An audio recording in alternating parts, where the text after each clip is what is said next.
वालेकुम फ्रेंड्स, आज हम बात करेंगे इन्फिनिट और फिनिट लूप के बारे में।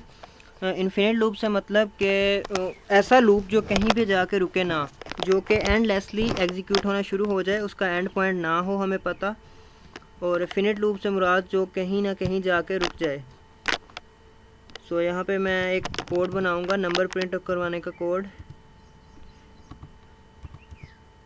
एन नाम से मैंने एक वेरिएबल ले लिया, वाइल, और यहाँ पे मैं कंडीशन यूज़ करूँगा सही वाली, जो कि फिनिट लूप की होती है हमारे पास। While n is less than 5, n is less than 5,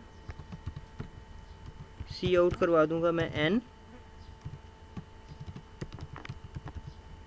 और यहाँ पे n में मैं इंक्रीमेंट करवा दूंगा।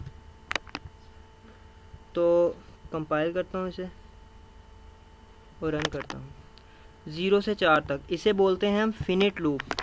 ये कंडीशन हमें पता है और ये 4 तक ही चलेगा, हमें ये भी पता है क्योंकि n की वैल्यू 0 से इंक्रीज़ होगी। 0 से 1 2 3 4 और 5 पे नहीं जाएगी। 5 पे कंडीशन फॉल्स, तो लूप एग्जीक्यूट नहीं करेगा। इसे बोलते हैं फिनिट लूप।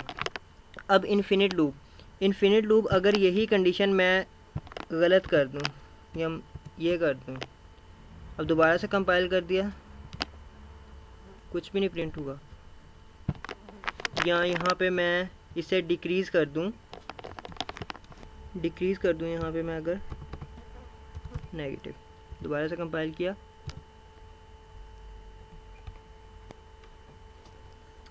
तो अब मैं दोबारा से कंपाइल करता हूँ इसे।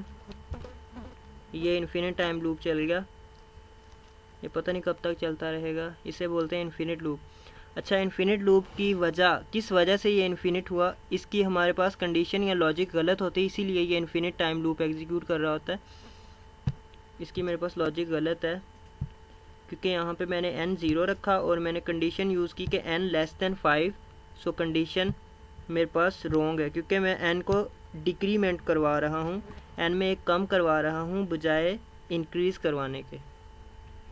सो n की तो वैल्यू यहाँ पे 0 है, यहाँ पे n 0 लेस दैन 5। सो 0 यहाँ पे भी n की वैल्यू 0 ही है।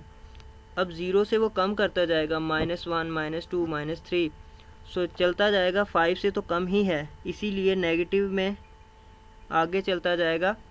इसे बोलते हैं हम इन्फिनिट लूप।